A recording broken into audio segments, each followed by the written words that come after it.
ராமேஸ்வரம் சேது மாதவ ஐயர் நமது சுவாமிகளை சந்தித்து அன்றைய தினம் விஜயதசமி சடக்கர மந்திரத்தை உபதேசித்தார். பக்தியும் ஞானமும் பரவிடும் மார்க்கம், பக்தியும் ஞானமும் பரவிடும் மார்க்கம், எத்தனையோ வகை இருப்பினும் இகத்தில் முத்தி தந்து அனுதினம் முழு பலன் நல்க சத்தியமாவது சரவணபவவே.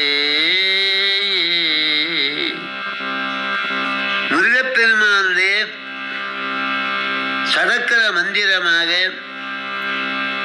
ஓம் குமாராய நம என்று ஜெபிக்கின்ற ஒரு மரபு உண்டு. நாதா குமரா நம என்ற அனுபூதியிலே அதற்கு சான்று உண்டு. ஆனால் சுவாமிகள் சரவண பவ என்ற 6 எழுத்தை உபதேசம் பெற்று, சரம் என்றால் தர்பை, வனம் என்றால் காடு, பவ அதனை வெளிப்பட்டவர். நாணல் காட்டிலே ஜோதி வடிவாக வெளிப்பட்டார் முருகன். அதான் சரவண பொய்கை. கிணற்றிலே ஒரு பாத்திரம் விழுமானால் 6 முள்களை உடைய பாதாள கரண்டி போட்டு தொழுவி எடுப்பார். அப்படி பிறவி பெருங்களிலே விழுந்து தத்தளிக்கின்ற ஆன்மாக்கள் ஆகிய நமக்கு கரையேறுவதற்கு சாதனம் அவனுடைய திருவாரெழுத்து சடக்கரவன். இகபர சௌபாகியம் அருள்வாயே இசைபயில் சதாட்சர மதாதே என்று அருணகிரியார் பார். ஆசையில் கை கலந்து சும்மா சும்மா பவ சாகரத்தில் அழிந்தி எழாது எழாது உள்ளம் 6 எழுத்தை நினைந்து குகா குகா எனும் வகை வராதோ. ஆசையில் கை கலந்து பவசாகரத்தில் அழிந்தி எழாது எழாது உள்ளம் 6 எழுத்தை நினைந்து குகா குகா எனும் வகை வராதோ. மூல மந்திரத்தை வாய்விட்டு சொல்லக்கூடாது. அதனாலே மந்திரத்தை நினைக்க வேண்டும். மண் நினைப்பது திரா காப்பாற்று, நினைப்பவர்களை காப்பாற்றுவது மந்திரம்.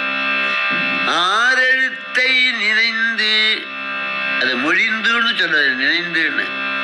குகா குகா எனும் வகை வராதோ. 1 கோடி ஜென்மத்திலே செய்த புண்ணியம் இருந்தால்தான் முருகப்பெருமானுடைய சடாக்கர மந்திரத்தை ஜெபிக்கின்ற பெரிய வாய்ப்பு கிடைக்கும். பணியும் அடியார்கள் சிந்தை மெற்பொருளதாக நரில் சரவணபவா ஒன்று அக்கரமுமாகி வளர் பழனி மலை மேல் நின்ற சுப்பிரமணியா அமரர் பெருமாளே.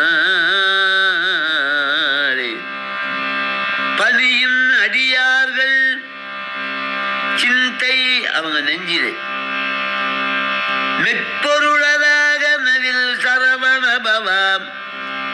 ஓம் சரவண பவன், ஓம் சரவண பவன், ஓம் சரவண பவன் என்ற திருவாரெழுத்தை சடக்கர மந்திரத்தை ராமேஸ்வரத்திலே சுவாமிகளுக்கு உபதேசமாக கிடைத்தது. அது முதல் அந்த மந்திரத்தை இடையறாது ஜெபித்துக் கொண்டிருந்தார். அதனாலே மந்திர சித்தி அவருக்கு உண்டாயிற்று.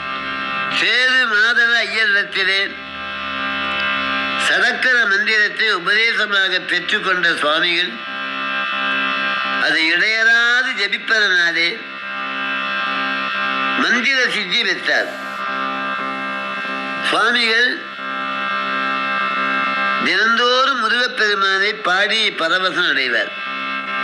ஒரு நாள் கனவிலே ஒரு சைவ மகான் தோன்றி பால் அன்னத்தை படைத்து அதை இனிமையாக பிசைந்து, அன்பனே என்னோடு இதனை நீ புசிப்பாயாக என்று உரைத்து இருவருமாக அந்த பால் அன்னத்தை புசித்தார்கள். சுவாமிகள் கண் விழித்துக் கொண்டார். அது முதல் தான் அவருக்கு பாடுகிற ஆற்றலும் நூல் ஆராய்ச்சியும் சிறப்பாக அமைந்தது. சுவாமிகள்